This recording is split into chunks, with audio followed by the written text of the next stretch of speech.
Hello दोस्तों, आज मैं आपको जो कहानी सुनाने जा रही हूँ, ये कहानी है फूल परियों के जादुई लहंगे की। तो चलिए दोस्तों, देखते हैं आज की ये कहानी। विजयनगर नाम के एक गांव में दिव्या नाम की एक लड़की रहती थी। दिव्या एक अनाथ लड़की थी। उसके माता पिता नहीं थे। दिव्या दिखने में थोड़ी सांवली थी। दिव्या अपना गुजारा करने के लिए पॉपकॉर्न बेचने का काम करती थी, जिससे उसका गुजारा चलता था। दिव्या का रंग काला होने की वजह से कोई भी लड़की दिव्या से दोस्ती नहीं करना चाहती थी। सभी लड़कियां मिलकर सिर्फ दिव्या का मजाक उड़ाती थीं। ये सब दिव्या को बिल्कुल भी अच्छा नहीं लगता था। एक दिन की बात है, जब दिव्या पॉपकॉर्न बेचकर घर वापस लौट रही थी, तभी रास्ते में गांव की कुछ लड़कियां उसे रोक लेती हैं और उसका काला रंग होने पर उसका मजाक उड़ाने लगती हैं। अरे प्रियांशी, सामने देखो, दिव्या रानी आ रही है। रास्ता छोड़ दो, नहीं तो रानी साहिबा को गुस्सा आ जाएगा। हाँ आलिया, तुम बिल्कुल सही कहती हो। दिव्या रानी इतनी सुंदर है, पूरे गांव में इनके जितना सुंदर तो कोई भी नहीं है। दिव्या को देखकर तो चांद भी शर्मा जाए। अरे दोस्तों, तुम लोग इस काली का मजाक मत उड़ाओ, नहीं तो इसे गुस्सा आ जाएगा तो वो हम लोगों को बहुत मारेगी। क्या कहा? ये काली हमें मारेगी? इतनी हिम्मत है इसमें? कभी किसी को मारा भी है? एक हाथ मारेंगे ना, हवा में उड़ जाएगी तू। ऐसा बोलकर सभी लड़कियां दिव्या का मजाक उड़ाने लगती हैं। बेचारी दिव्या को बहुत बुरा लगता है, लेकिन वो कर भी क्या सकती थी। फिर वो उदास होकर अपने घर की तरफ चल देती है और ऊपर वाले से आकर कहती है, हे ऊपर वाले, आपने मुझे इतना काला क्यों बनाया है? गांव के सभी लोग मेरा बहुत मजाक उड़ाते हैं। मैं काली हूँ तो इसमें मेरी क्या गलती है? कोई भी मुझसे दोस्ती नहीं करना चाहता और गांव की लड़कियाँ मेरा हमेशा मजाक उड़ाती हैं। क्या मैं इतनी बुरी हूँ? जब मैं इतनी ही बुरी हूँ तो आज के बाद मैं घर के बाहर कभी भी नहीं निकलूंगी। मैं बहुत खराब हूँ। फिर उस दिन के बाद से दिव्या घर से बाहर नहीं जाती है। वो उदास होकर चुपचाप घर में ही बैठी रहती है और किताब पढ़कर अपना मन बहलाती रहती है। एक दिन की बात है, जब दिव्या उदास होकर बैठी हुई थी, तभी उसे किसी की आवाज सुनाई देती है। घर पर कोई है? दिव्या को किसी लड़की की आवाज सुनाई देती है। तब दिव्या उसके पास जाकर उसे देखती है। क्या बात है, तुम मेरे घर पर क्यों आई हो? तुम्हें कुछ चाहिए क्या? दीदी, मुझे बहुत तेज भूख लगी है। अगर आप मुझे कुछ खिला दें तो ऊपर वाला आपका भला करेगा। मैंने 2 दिनों से कुछ भी नहीं खाया है। तुम चिंता क्यों करती हो बहन? तुम यहाँ पर बैठो, मैं तुम्हें अभी कुछ खाने के लिए देती हूँ। दीदी, आप कितनी अच्छी और नेक दिल की हैं। ऊपर वाला आपकी तरह सभी लोग को बनाए। जैसे ही दिव्या खाना लेने के लिए जाने ही वाली होती है कि तभी वो लड़की वहाँ से गायब हो जाती है और उसकी जगह पर एक बहुत ही सुंदर सी परी प्रकट हो जाती है। परी को देखकर दिव्या बिल्कुल ही हैरान हो जाती है कि अचानक से वो लड़की गायब कैसे हो गई और उसकी जगह पर इतनी सुंदर परी कैसे प्रकट हो गई। तभी परी दिव्या से कहती है, अरे दिव्या, तुम मुझसे डरो नहीं। मैं परीलोक की दुनिया में रहने वाली फूल परी हूँ। मैं तुम्हारी परीक्षा लेने के लिए आई थी और तुम इस परीक्षा में सफल हो गई। तुम बहुत ही अच्छी और ऊपर वाले की बनाई हुई बहुत ही नेक बच्ची हो। मुझे पता है दिव्या, तुम इतनी उदास क्यों रहती हो। तुम काली हो, इसमें तुम्हारी कोई भी गलती नहीं है। ये तो ऊपर वाले की लीला है। परी जी, जब ऊपर वाले ने मुझे काला बनाया है तो सभी लोग मेरा मजाक क्यों उड़ाते हैं? इसमें मेरी क्या गलती है? मैं जानती हूँ दिव्या, लेकिन लोग तुम्हारा मजाक उड़ाते हैं, इसीलिए आज मैं तुम्हें कुछ ऐसा दूंगी जिससे तुम भी बहुत ही सुंदर और खूबसूरत हो जाओगी। ये लो दिव्या, ये परी लोग की फूल परियों का जादुई लहंगा है। अगर कोई भी परी इस लहंगे को पहनती है तो वो बहुत ही गोरी और सुंदर हो जाती है। जैसे तुम इस लहंगे को पहनोगी तुम भी बहुत ही सुंदर और गोरी हो जाओगी। इस लहंगे की एक और खासियत है, अगर तुम इससे कुछ भी मांगोगी तो तुम्हारी इच्छा पूरी हो जाएगी। बस तुम एक बात का ख्याल रखना, ये लहंगा किसी भी गलत इंसान के हाथों में ना पड़े, नहीं तो रानी परी गुस्सा हो जाएंगी और फूल परियों का जादुई लहंगा गायब हो जाएगा। आपका बहुत बहुत धन्यवाद फूल परी जी। मैं इस बात का हमेशा ध्यान रखूंगी कि ये जादुई लहंगा किसी भी गलत व्यक्ति के हाथों में ना पहुँचे। फिर फूल परी वहाँ से गायब हो जाती है और परी लोग की दुनिया में वापस चली जाती है। अब दिव्या बहुत खुश हो जाती है क्योंकि अब दिव्या के पास फूल परियों का जादुई लहंगा था। उस लहंगे से दिव्या अब बहुत ही सुंदर और गोरी हो सकती थी। फिर दिव्या उस जादुई लहंगे से कहती है, हे जादुई लहंगे, तुम मुझे बहुत ही सुंदर और गोरी बना दो। दिव्या के इतना कहते ही दिव्या बहुत ही सुंदर और गोरी हो जाती है। अपना इतना बदला हुआ रूप देखकर दिव्या बहुत ही खुश हो जाती है। अब दिव्या को फूल परी के दिए हुए जादुई लहंगे की वजह से किसी भी चीज की कोई कमी नहीं होती थी। उसके पास रहने के लिए एक बड़ा सा घर था, खाने के लिए स्वादिष्ट स्वादिष्ट खाने थे और पहनने के लिए सुंदर सुंदर कपड़े थे। परी के दिए हुए जादुई लहंगे की मदद से दिव्या का अब पूरा जीवन ही बदल गया था। अब दिव्या के जीवन में खुशियाँ ही खुशियाँ आ गई थी। गांव की सभी लड़कियाँ दिव्या की अच्छी दोस्त बन गई थी। अब दिव्या खुशी खुशी अपना जीवन बिताने लगती है। इसीलिए जिंदगी में एक बात हमेशा याद रखना, जिंदगी में हर कोई आपको समझ नहीं सकता और आप हर किसी एक बार की बात है। कानपुर नाम के एक गांव में मोहिनी नाम की एक लालची लड़की रहा करती थी। वो हमेशा चोर बाजार से पुराने लहंगे खरीद कर लाया करती थी और वो उन्हें धोकर उनमें केमिकल मिलाकर उन्हें बिल्कुल नए जैसा बना देती थी और फिर उन्हें बाजार में जाकर बेच देती थी। इस तरह मोहिनी लोगों को बेवकूफ बनाकर बहुत सारे पैसे कमा रही थी। फिर एक दिन मोहिनी बाजार में लहंगे बेच रही थी कि तभी उसे सपना नाम की एक परी दिखाई देती है और वो सोचती है, अरे वाह, लगता है ये परी यहाँ शॉपिंग करने आई है। चलो आज इसे बेवकूफ बनाकर मैं अच्छे पैसे कमा सकती हूँ। तभी मोहिनी सपना परी को आवाज देकर अपने पास बुला लेती है। देखिए परी जी, मेरे पास कितने सुंदर सुंदर लहंगे हैं, एक से बढ़कर एक। अरे वाह, मैं तो लहंगे ही खरीदने आई थी यहाँ पर। चलो मुझे कोई अच्छा सा लहंगा दिखाओ, कल मुझे शादी में पहन कर जाना है। फिर मोहिनी सपना परी को ढेर सारे लहंगे दिखाने लगती है और उसमें से सपना परी एक लहंगा पसंद कर लेती है और मोहिनी से कहती है, अच्छा ये बताओ, ये वाला लहंगा कितने का है? इस लहंगे के बदले आपको पूरे 10 सोने के सिक्के देने पड़ेंगे। क्या? अरे नहीं, ये तो बहुत ज्यादा है। ये लहंगा हाथों से बनाया हुआ है। इतने सुंदर लहंगे बाजार में आपको किसी भी दुकान पर नहीं मिलेंगे परी जी। अच्छा चलो ठीक है, मैं तुम्हें 10 सोने के सिक्के दे देती हूँ। उसके बाद सपना परी मोहिनी को 10 सोने के सिक्के देकर वहाँ से लहंगा खरीद कर लेकर चली जाती है।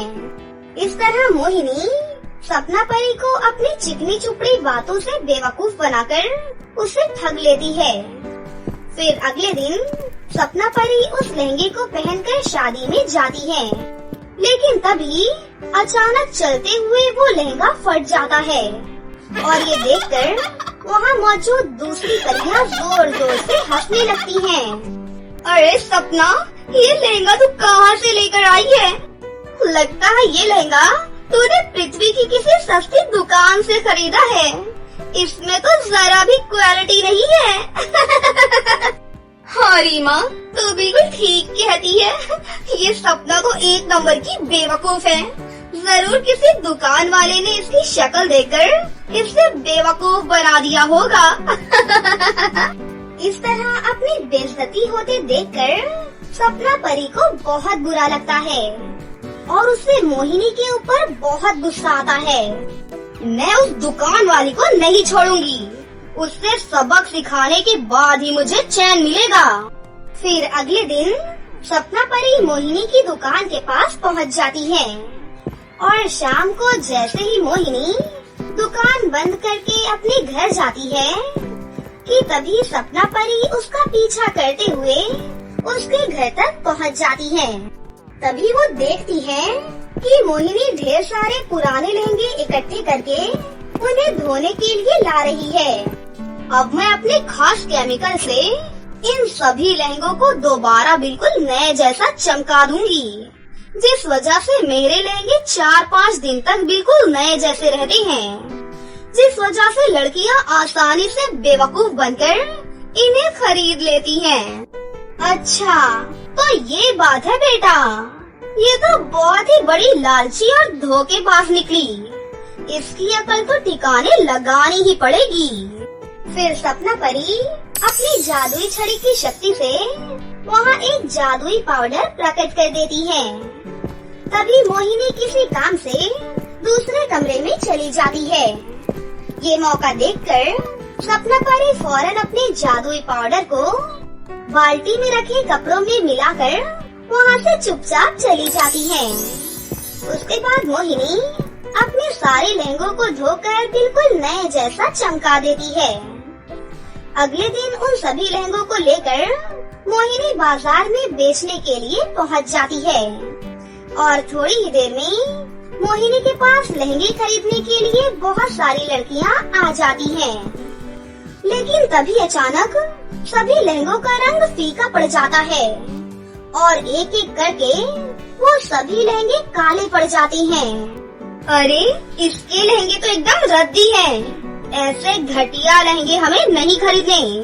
चलो यहाँ से चलते हैं। इस तरह वो सभी लड़कियाँ मुंह बनाकर वहाँ से चली जाती हैं। फिर मोहिनी घबराकर सोचती है, अरे ये सब क्या हो गया? अचानक मेरे सारे लहंगे काले क्यों पड़ गए? ऐसा तो पहले कभी भी नहीं हुआ। फिर अगले दिन से सपना परी रोज मोहिनी के घर के कपड़े की बाल्टी में अपना जादुई पाउडर मिलाकर उसके लहंगे खराब करना शुरू कर देती है। इस तरह रोज बाजार जाते ही मोहिनी के सभी लहंगे काले पड़ जाते थे। इस तरह धीरे धीरे मोहिनी का व्यापार पूरी तरह से ठप पड़ जाता है और वो बिल्कुल कंगाल हो जाती है। ये सब मेरे साथ क्या हो रहा है? अचानक मेरे सारे लहंगे क्यों खराब हो रहे हैं? इतने दिनों से मैंने एक भी रुपए का व्यापार नहीं किया है। अब मैं क्या खाऊंगी, क्या पीऊंगी? मेरे पास बिल्कुल भी पैसे नहीं हैं। इस तरह मोहिनी दुखी होकर रोने लग जाती है। तभी वहाँ पर सपना परी आ जाती है। मोहिनी, तुम एक नंबर की लालची लड़की हो। तुमने अपने फायदे के लिए गांव की दूसरी लड़कियों को बेवकूफ बनाकर बहुत सारे पैसे कमाए थे ना? इसीलिए मैंने तुम्हें इसकी सजा दी है। मैंने तुम्हारे पानी में अपना जादुई पाउडर मिलाया था, इसीलिए तुम्हारे सारे लहंगे काले होते जा रहे थे। नहीं नहीं परी जी, मेरे साथ ऐसा मत करो। मुझसे बहुत बड़ी गलती हो गई। आज के बाद मैं हमेशा अच्छे, नए और क्वालिटी के लहंगे बेचूंगी। प्लीज तुम ये सब रोक दो परी जी, मुझे माफ कर दो।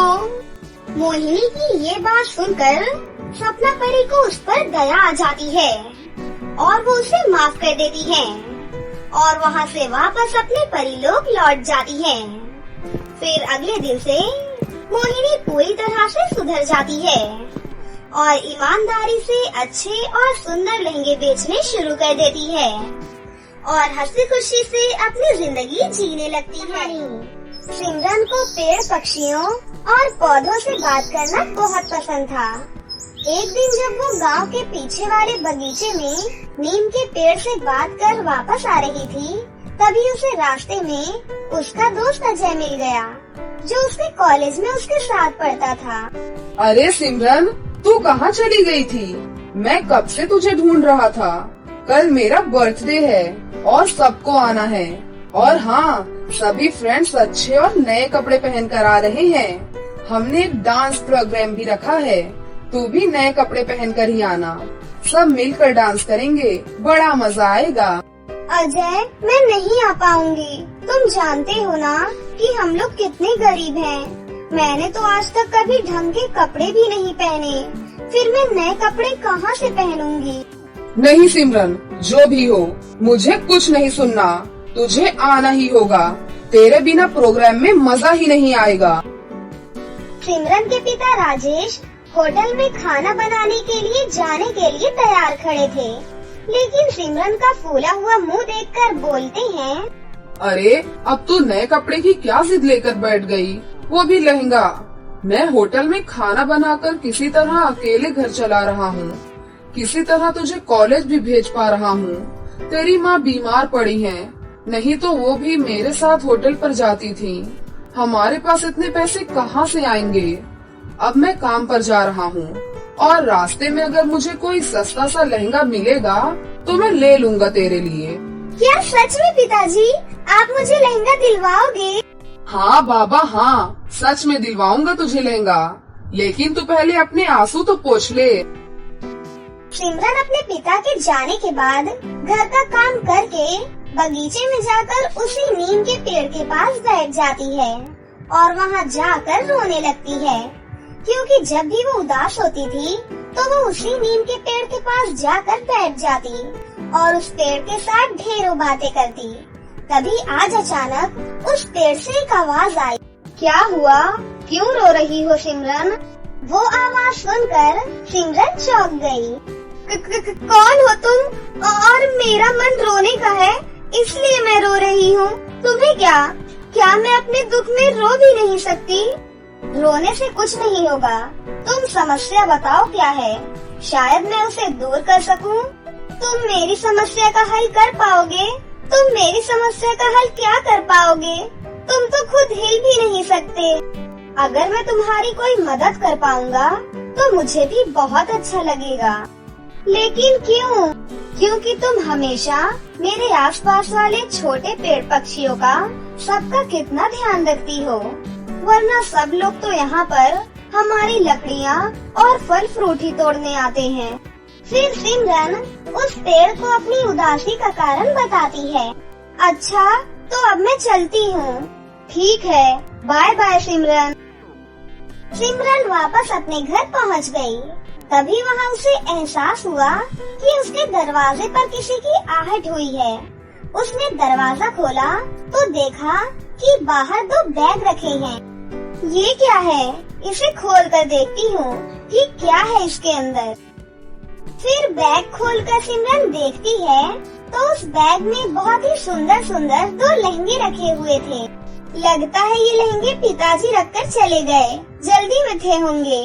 अभी तक बोल रहे थे कि एक भी लहंगा नहीं दिलवा पाऊंगा और अब 2 लहंगे दिलवा दिए। जब शाम को उसके पिता घर वापस आए तो सिमरन ने उन्हें अपने लहंगे दिखाए और कहा, पिताजी आपने मेरे लिए कितने सुंदर लहंगे खरीदे हैं। थैंक यू सो मच पिताजी। अच्छा बेटा, पर ये तो मैंने नहीं खरीदा। और तुम्हें किसने दिया? ये कहाँ मिला तुम्हें? ओ पिताजी, कोई बात नहीं, लहंगे तो बहुत ही सुंदर हैं। मैं यही लहंगा पहनकर अजय के जन्मदिन पर जाऊंगी। ठीक है बेटा, लेकिन आए कहाँ से ये लहंगे, ये तो बताओ। कहीं से भी आए हो, अभी तो मैं जा रही हूँ तैयार होने। सिमरन ने जैसे ही वो लहंगा पहना, उसके पास अपने आप सुंदर सैंडल, मैचिंग की चूड़ियाँ और ज्वेलरी भी आ गई। यहाँ तक कि अजय को देने के लिए सुंदर सी गिफ्ट भी पैक होकर आ गई। सिमरन आज सज संवर कर अजय के बर्थडे में पहुँच गई। सिमरन आज बहुत ही ज्यादा सुंदर लग रही थी। क्या सिमरन, फिर भी तू पार्टी में ना आने के लिए इतने नखरे दिखा रही थी और इतना बड़ा गिफ्ट लाने की क्या जरूरत थी तुझे? पिताजी ने दिया है तुझे, रख ले। उसकी सारी सहेलियाँ सिमरन का लहंगा देख रही थी और सिमरन की सुंदरता को देखकर बर्थडे में आए सभी मेहमान लोग बहुत हैरान थे। उसकी सारी सहेलियाँ सिर्फ सिमरन का लहंगा ही देखे जा रही थी और सिमरन वाकई बहुत सुंदर लग रही थी। उसकी सुंदरता को देखकर सारी सहेलियाँ हैरान थी। और फिर जब संगीत का प्रोग्राम हुआ तो उसके डांस में पता नहीं क्या जादू था कि पार्टी में आए सभी लोग, अजय, उसके सभी दोस्त, उसके मम्मी पापा, सारे मेहमान सभी मिलकर डांस करने लगे। डांस करते करते सब पसीने से तरबतर हो गए, लेकिन सिमरन अभी भी डांस करते ही जा रही थी। फिर अचानक म्यूजिक अपने आप रुक गया। तब सिमरन होश में आई और उसने देखा कि सभी लोग उसकी तरफ बहुत ही ध्यान से देख रहे हैं। अरे वाह सिमरन, तुमने तो कमाल ही कर दिया। बहुत सुंदर डांस करती हो तुम तो। अच्छा, मुझे तो डांस करना ही नहीं आता। मैंने पता नहीं कैसे इतना अच्छा डांस कर लिया। जरूर ये भी इसी लहंगे का जादू है। तभी अजय की माँ बोलती है, चलो चलो बच्चों, केक काटने का समय आ गया है, आ जाओ सभी लोग। सिमरन बच्चों की भीड़ में सबसे पीछे खड़ी थी। ये देखकर अजय की माँ बोलती है, अरे सिमरन बेटा, तुम यहाँ इतने पीछे क्यों खड़ी हो? आओ अजय के साथ केक कटवा दो। सिमरन आगे आ गई और सारे मेहमानों की नजर उसी पर टिकी हुई थी। इतना सम्मान तो उसे आज से पहले कभी भी नहीं मिला था। सिमरन जब पार्टी खत्म होने के बाद वापस अपने घर पर आई तो वो बहुत ही ज्यादा खुश थी। दूसरे ही दिन वो सुबह सुबह गांव के पीछे वाले बगीचे में नीम के पेड़ के पास गई और बोली, अरे दोस्त, मैं समझ गई कि वो लहंगे तुम्ही ने दिए हैं मुझे। तुम बहुत अच्छे हो। सिमरन, वो दोनों ही लहंगे जादुई हैं। एक लहंगे से तुम जो अपने लिए मांगोगी वो तुम्हें मिल जाएगा और दूसरे लहंगे से दूसरों की मदद करने के लिए तुम जो मांगोगी वो मिलेगा। लेकिन दोनों लहंगों से दिन में कोई भी एक बार ही मांगी हुई इच्छा पूरी हो सकती है, लेकिन उस लहंगे से कभी भी किसी का नुकसान करने का मत सोचना। ठीक है, अच्छा अब मैं चलती हूँ। ओके, बाय बाय सिमरन। और फिर सिमरन जल्दी जल्दी घर वापस आई और उस लहंगे को पहन लिया। हे जादुई लहंगे, मुझे एक बड़ा सा घर दे दो जिसमें जरूरत का सारा सामान हो और उसके पीछे एक खूबसूरत सा बगीचा दे दो। इतना कहते ही उसका छोटा सा घर एक बड़ी हवेली में बदल जाता है और घर के पीछे खूबसूरत सा एक बगीचा भी था जहाँ पर ढेरों रंग बिरंगे पशु पक्षी और पेड़ थे। और फिर शाम को पापा के आते ही, ओ पापा देखो, अब हमारे पास कितना बड़ा घर हो गया है और अब एक बहुत खूबसूरत बगीचा भी है हमारे पास। चलो बगीचे में चलते हैं। लेकिन सिमरन, ये सब हुआ कैसे? इतनी बड़ी हवेली, इतना सारा सामान और इतना खूबसूरत बगीचा, ये सब अचानक कहाँ से आया? पापा, मैंने जो लहंगा पहना है ना, वो जादुई लहंगा है। मैं जो बगीचे में जिस पेड़ के पास बैठती हूँ उसी ने दिया है मुझे। अच्छा, ये तो चमत्कार हो गया बेटी। पापा, ये जादुई लहंगा है। इस लहंगे से पूरे दिन में कोई भी एक इच्छा पूरी करवाई जा सकती है। दोनों उस दिन बहुत खुश थे। सिमरन अब अपने बगीचे में जाकर पशु पक्षियों और पेड़ पौधों की अच्छे से देखभाल करने लगी। वो पक्षियों को दाना चुगाती और पानी भी पिलाती। अगले ही दिन सिमरन उस जादुई लहंगे को पहनकर बोलती है, हे जादुई लहंगे, मेरी माँ को बिल्कुल ठीक कर दो। सिमरन के इतना कहते ही उसकी माँ बिस्तर से उठ गई। सब बहुत खुश थे।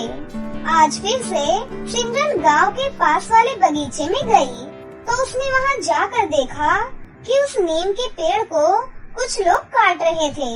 तभी तेजी से भागकर सिमरन उस नीम के पेड़ से लिपट गई और बोली, नहीं नहीं, इस पेड़ को मत काटो। ये आप लोग क्या कर रहे हो? आप लोग इस पेड़ को ऐसे नहीं काट सकते। ए लड़की, हट यहाँ से, वरना तेरी गर्दन भी इसी कुल्हाड़ी से काट देंगे।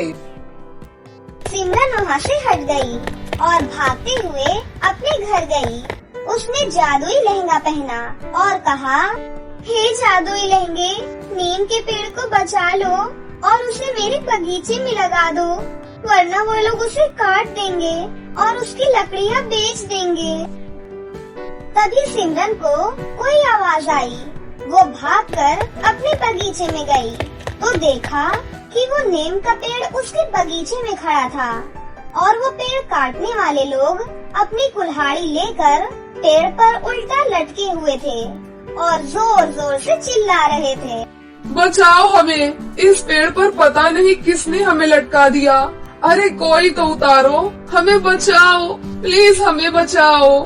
तभी सिमरन बोलती है, तुम्हें कोई नहीं बचाएगा। तुम लोग तब तक वहीं लटके रहोगे जब तक तुम्हारी अकल ठिकाने नहीं आ जाएगी। अरे बेटा, हमें माफ कर दो बेटा। अब कुछ नहीं हो सकता।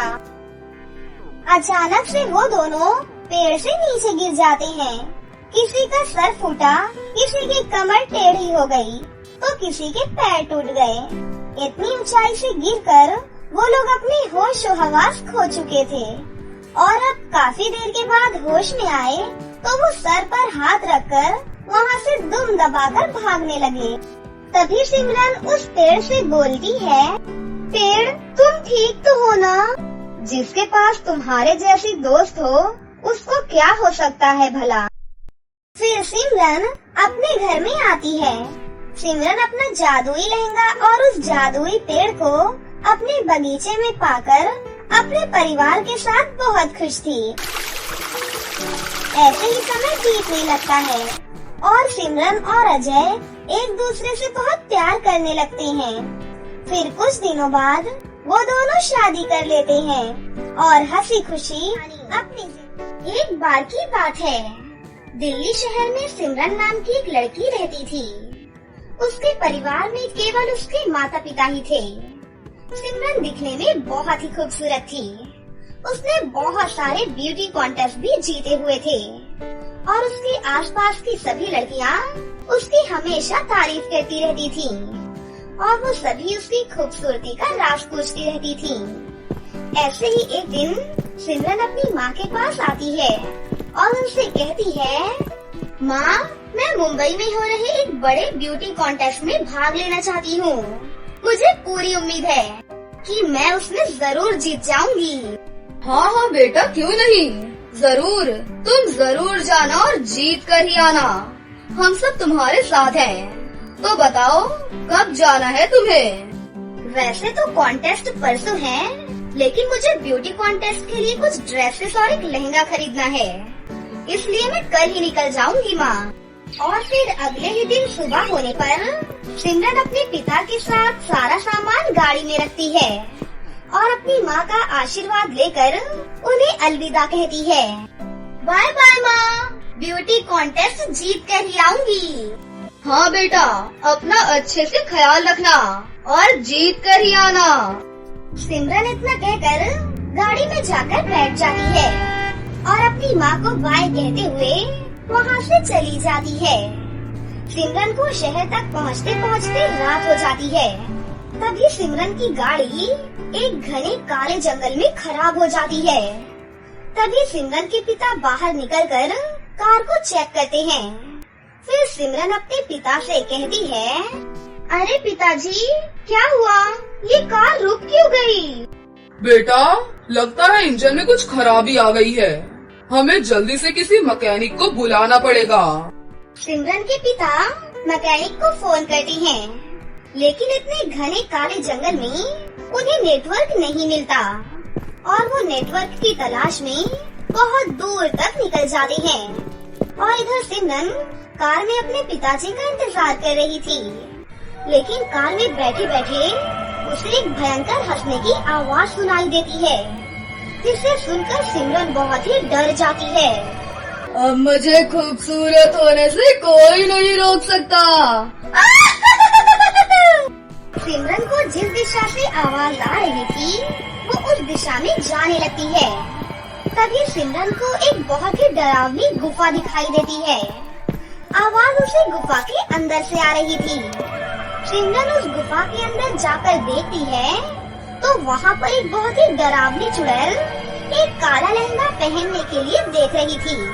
सिमरन पहले तो उसे देखकर बहुत डर जाती है, पर फिर वो देखती है कि जैसे ही चुड़ैल अपना काला लहंगा पहन लेती है, वैसे ही पूरी गुफा रोशनी से भर जाती है। और जैसे ही रोशनी खत्म होती है, वो भूतिया चुड़ैल एक बहुत ही सुंदर लड़की में बदल जाती है।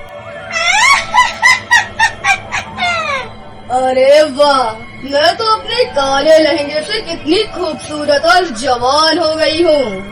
अब मेरे लिए किसी को भी अपने जाल में फंसाना बहुत आसान होगा। अब तो शिकार खुद ही मेरे पास आएंगे और मैं उन्हें खा जाऊंगी। इतना कहकर वो भूतिया चुड़ैल वो काला लहंगा वहाँ पर रखकर वहाँ से गायब हो जाती है। तभी सिमरन के मन में उस काले लहंगे को चुराने का ख्याल आता है और वो सोचती है, अरे वाह, ये तो कोई जादुई काला लहंगा है।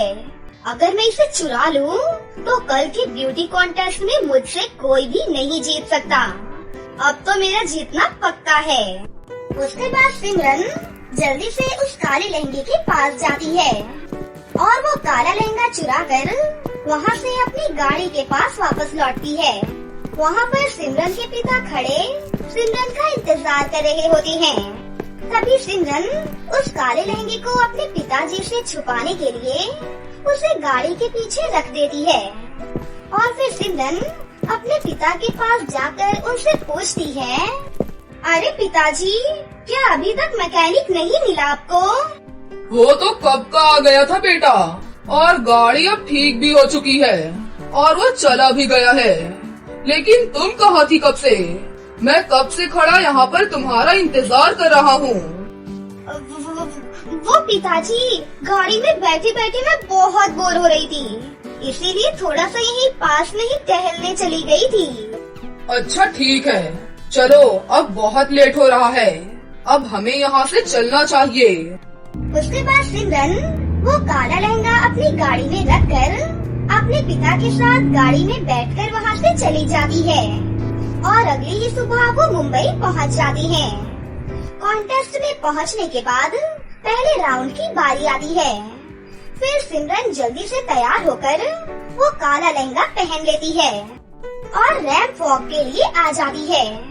लेकिन जैसे ही वो रैंप वॉक के लिए आती है, सभी लोग सिमरन को देखकर बहुत डर जाते हैं और वहाँ से भागने लग जाते हैं, क्योंकि सिमरन एकदम भूतिया और खतरनाक चुड़ैल दिख रही थी। फिर सिमरन सोच में पड़ जाती है कि ये क्या हो रहा है।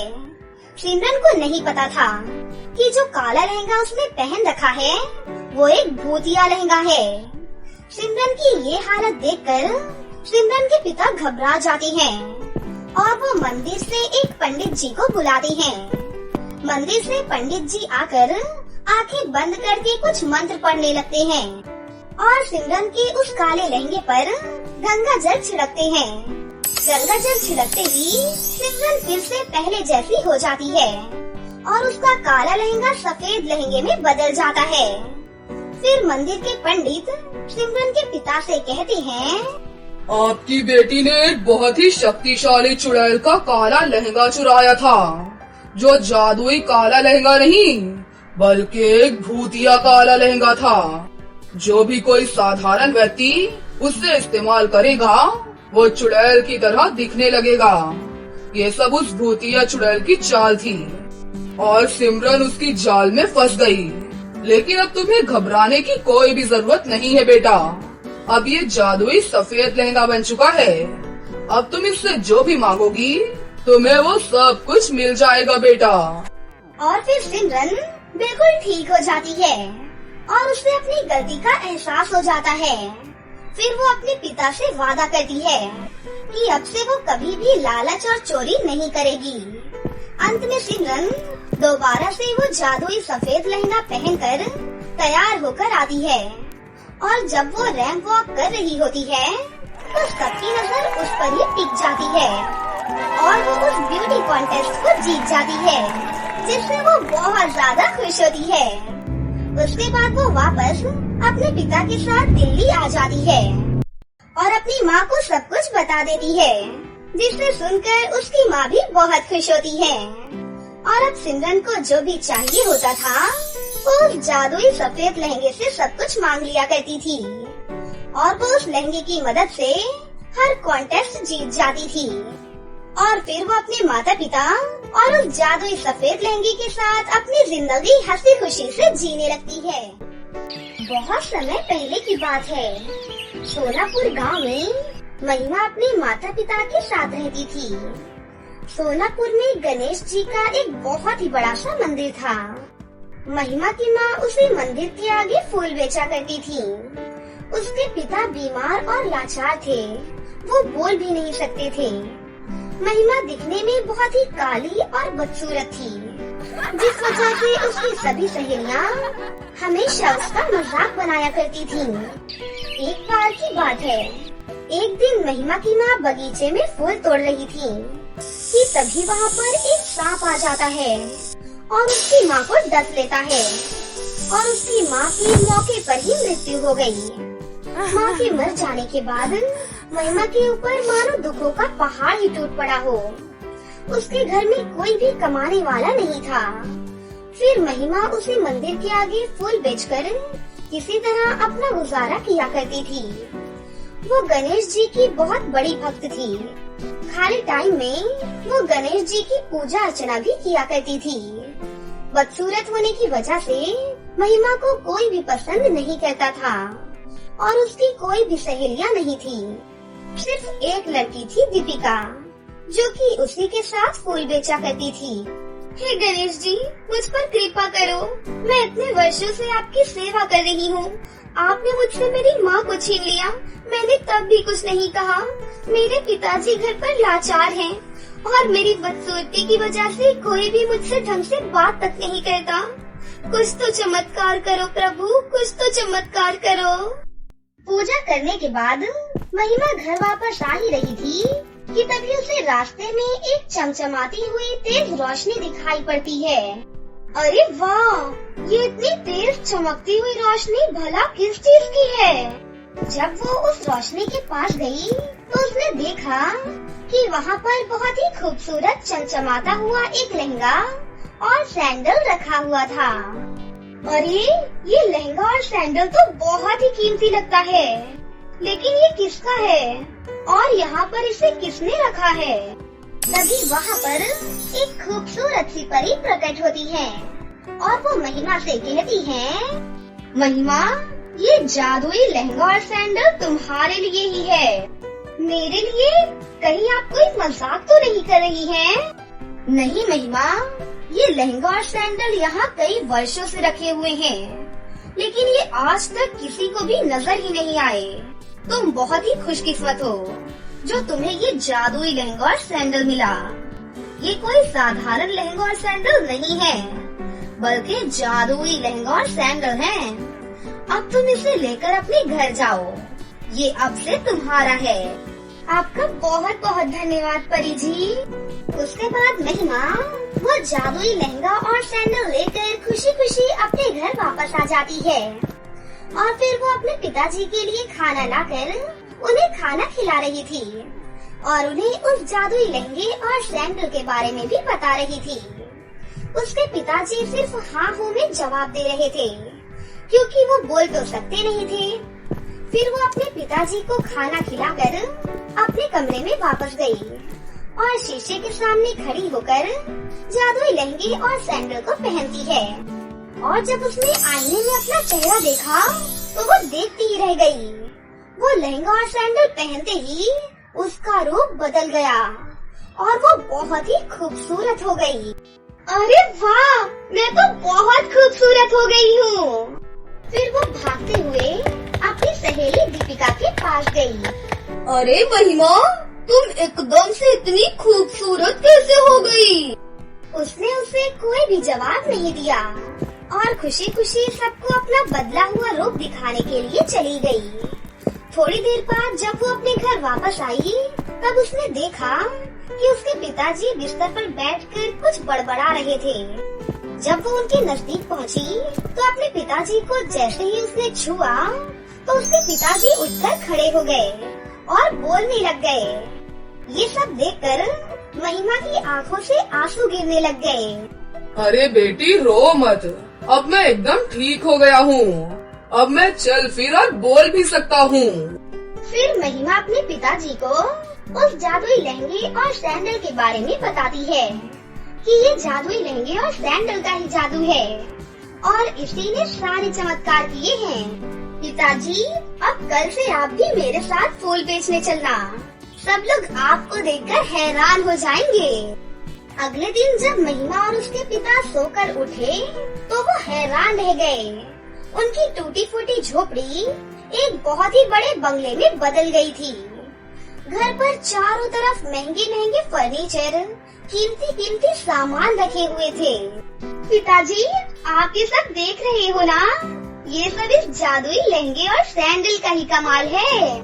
तुम ठीक कह रही हो बेटी, जरूर ये सब तुम्हारे अच्छे कर्मों का ही फल है। अब उनके पास सब कुछ था। उन्हें फिर से फूल बेचने की भी कोई जरूरत नहीं थी। उनके घर में गाड़ी, नौकर चाकर सब कुछ था। फिर महिमा अपने पिताजी से बोली, पिताजी चलिए तैयार हो जाइए, मंदिर चलते हैं और गणेश जी को धन्यवाद करके आते हैं। तभी उसकी सहेली दीपिका उसको फूल बेचने के लिए बुलाने आती है।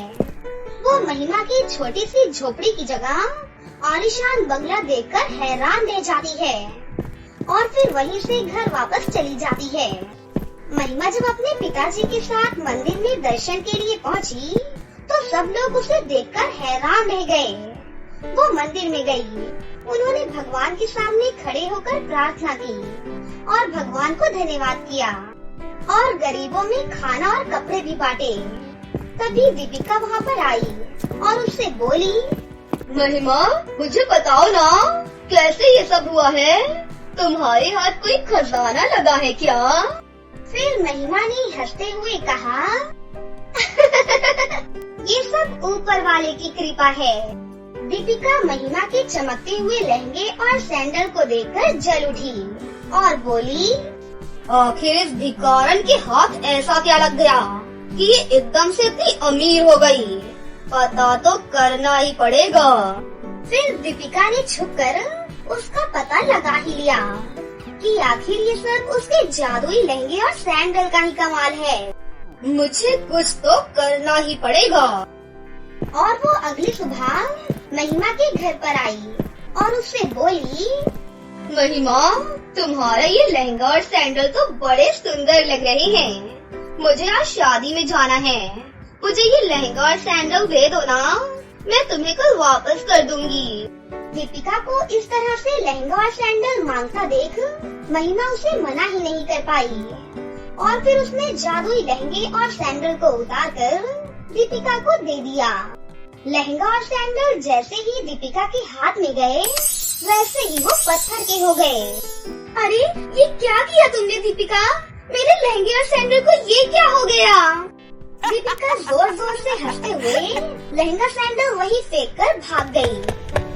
अभी वो थोड़ी ही दूर गई थी कि महिमा के गार्ड ने आकर कहा, महिमा मैम, अचानक आपकी सहेली का पैर फिसल गया और वो गिर पड़ी।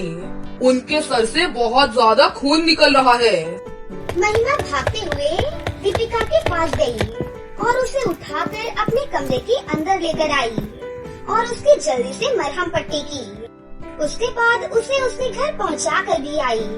फिर घर आकर उस पत्थर के लहंगे और सैंडल को बड़े ही उदास मन से अपने हाथ में लिया।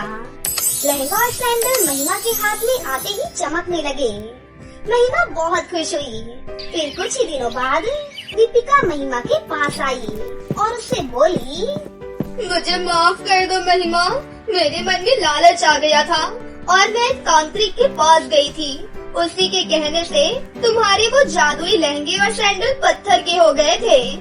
पर अब मुझे अपनी गलती का एहसास हो चुका है। अब मैं कभी भी ऐसी गलती नहीं करूँगी। मुझे माफ कर दो महिमा, प्लीज मुझे माफ कर दो। महिमा दिल की बहुत अच्छी थी। वो दीपिका को माफ कर देती है और फिर सभी लोग हंसी खुशी से एक साथ रहने लगते हैं। कहानी अनन्या आज बहुत खुश थी क्योंकि वो आज अपनी माँ और पिताजी के साथ में जादू का शो देखने जा रही थी। वो जादू के शो देखने के लिए बहुत उत्सुक थी जिसे वो आज देखने जा रही थी। अनन्या ने जादूगर की जादू के कारनामे अपने दोस्तों से बहुत सुने थे।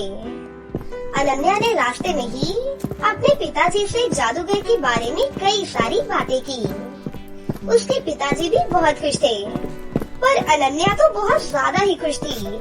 फिर सभी लोग मिलकर सर्कस हॉल में पहुँचे और अपनी अपनी सीटों पर बैठ गए और शो बिल्कुल वैसा ही था जैसा कि अनन्या ने उम्मीद की थी। यहाँ पर जादू बहुत मजेदार थे क्योंकि जादूगर एक से बढ़कर एक जादू दिखाता था और जादू देखने में सभी को बहुत मजा आ रहा था। और आज से पहले अनन्या ने इतने सारे जादू कभी नहीं देखे थे। अनन्या और उसके माता पिता दोनों ही बहुत आश्चर्यचकित थे क्योंकि उनकी आंखों के सामने इतने सारे जादू हो रहे थे और उन्हें ये सब कुछ समझ ही नहीं आ रहा था कि ये कैसे हो रहा है। जब शो खत्म हो गया तब वो सभी सर्कस से निकल ही रहे थे कि तभी अनन्या ने देखा कि जादूगर अपनी जादू की छड़ी वही कोने में छोड़ गया है। अनन्या ने उस छड़ी को उठाया और अपने माता पिता की अनुमति लेकर जादूगर को उसकी छड़ी लौटाने चली गई। जादूगर भी उस छोटी सी बच्ची अनन्या से बहुत खुश हुआ और जादूगर ने अनन्या से वो छड़ी लेकर बोला, धन्यवाद छोटी राजकुमारी। जादूगर ने अनन्या को एक उपहार देते हुए बोला, ये लो प्यारी राजकुमारी, मेरी तरफ से इसे उपहार समझकर रख लो। जादूगर ने अनन्या को एक बहुत ही खूबसूरत सा लहंगा दिया और बोला, याद रखना ये एक जादुई लहंगा है। इसे पहनकर जो कुछ भी आप मांगोगी ये जादुई लहंगा आपको दे देगा। अनन्या बहुत ही खुश हो गई और उसकी खुशी देखकर जादूगर ने उसे एक चेतावनी देते हुए कहा, हाँ लेकिन एक बात याद रखना, इस जादुई लहंगे से तुम जो कुछ भी मांगोगी, जितनी बार मांगोगी, बदले में तुम्हारा कद 1 इंच छोटा होता जाएगा। अनन्या जादुई लहंगे को पाकर बहुत खुश हुई और जादूगर को धन्यवाद कहा और वो जादूगर से कुछ जादू सीखना चाहती थी, पर उसके माता पिता बाहर उसका इंतजार कर रहे थे, इसलिए उसे जल्दी से वहाँ से जाना पड़ा। उसने जादूगर को फिर से धन्यवाद दिया और घर के लिए सभी रवाना हो गए। अगले ही दिन जब घर पर कोई नहीं था तो अनन्या ने उस जादुई लहंगे का उपयोग करने का सोचा। अनन्या ने अब वो जादुई लहंगा पहन लिया और आंखें बंद करके अपने मन में सोचने लगी कि अब वो क्या मांगे। फिर उसने कहा, चिकन बर्गर। अनन्या की इतना कहते ही वहाँ पर बर्गर आ जाता है। अनन्या ये देखकर बहुत खुश होती है और वो बर्गर अनन्या खा लेती है। उसने बर्गर खाकर फिर से और बहुत सारे बर्गर मांगे। अनन्या ने इतने सारे बर्गर्स मांग लिए थे कि उसका पूरा कमरा बर्गर से भर गया। अचानक अनन्या को एहसास हुआ कि उसका बर्गर आकार में बढ़ रहा है। वो अपने घर को चारों तरफ से घूमकर देख रही थी क्योंकि उसे अपने से सारी चीजें बहुत ही बड़ी लग रही थी। फिर अनन्या को एहसास हुआ कि वो एक प्लास्टिक की गुड़िया जितनी आकार में बदल गई है। फिर उसने अपनी बिल्ली को अपनी ओर आने से रोका क्योंकि बिल्ली उसके लिए एक बाघ के जितनी बड़ी थी। उसने तुरंत अपनी आंखें बंद की और बिल्ली को पिंजरे में बंद करने की कामना की। फिर अनन्या ने जब अपनी आंखें खोली तो बिल्ली पिंजरे में थी, लेकिन बिल्ली पहले से भी ज्यादा बड़े आकार में दिख रही थी। तब अनन्या को एहसास हुआ कि वो एक चूहे के आकार की जितनी छोटी हो गई है। तभी उसने एक चूहे को अपनी ओर आते हुए देखा। तभी अनन्या ने अपनी आंखें जोर से बंद कर ली और चूहे को दूर फेंकने की कामना की। और अब उसने अपनी आंखें खोली तो चूहे को पहले ही बाहर फेंक दिया गया था। लेकिन अनन्या अब तो कॉकरोच के आकार की हो चुकी थी। अब अनन्या को कॉकरोच का डर था। इस समय अनन्या बहुत चिंतित थी और वो ये नहीं जानती थी कि अब उसे क्या करना चाहिए। लेकिन तभी उसके माँ पिताजी घर पर आ जाते हैं। तब जाकर अनन्या ने राहत की सांस ली। अनन्या ने अपने माँ पिताजी को बुलाया, लेकिन उसके माँ पिताजी अनन्या की आवाज सुन ही नहीं पाए। उससे जितना तेज हो सकता था वो चिल्लाई, लेकिन उसकी आवाज उसके माता पिता तक नहीं पहुँची।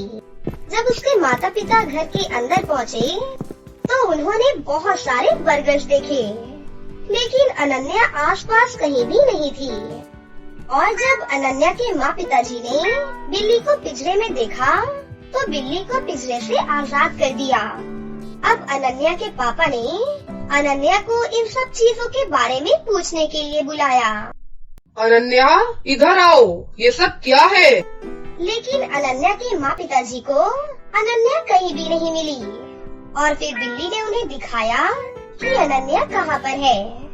बिल्ली उसकी मम्मी को अनन्या के पास लेकर आती है।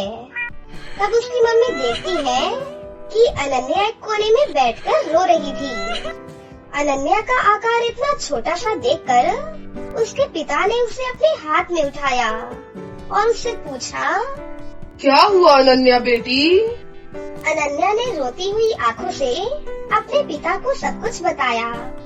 अनन्या और उसके माता पिता तुरंत उस जादूगर के पास गए और उन्हें अपनी समस्या बताई। ये सब देखकर जादूगर मुस्कुराया और बोला, कोई बात नहीं, आप इस लहंगे के 2 टुकड़े कर दो। एक टुकड़ा मेरे पास यहाँ छोड़ दो और एक टुकड़ा दूर किसी कुएं में जाकर छोड़ दो, और फिर कल अनन्या अपने सामान्य आकार में वापस आ जाएगी। अनन्या के पिताजी ने लहंगे को 2 टुकड़ों में काट दिया।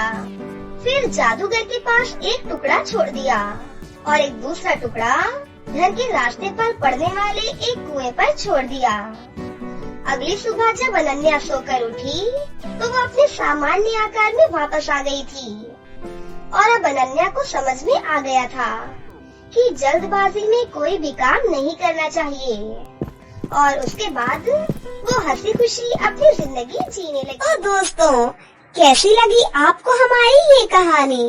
अगर आपको हमारी कहानी अच्छी लगी हो तो इसे जरूर लाइक करें, साथ ही हमारे चैनल को सब्सक्राइब भी कर लें और बेल आइकन को दबाना ना भूलें। मिलते हैं अगली वीडियो में। धन्यवाद।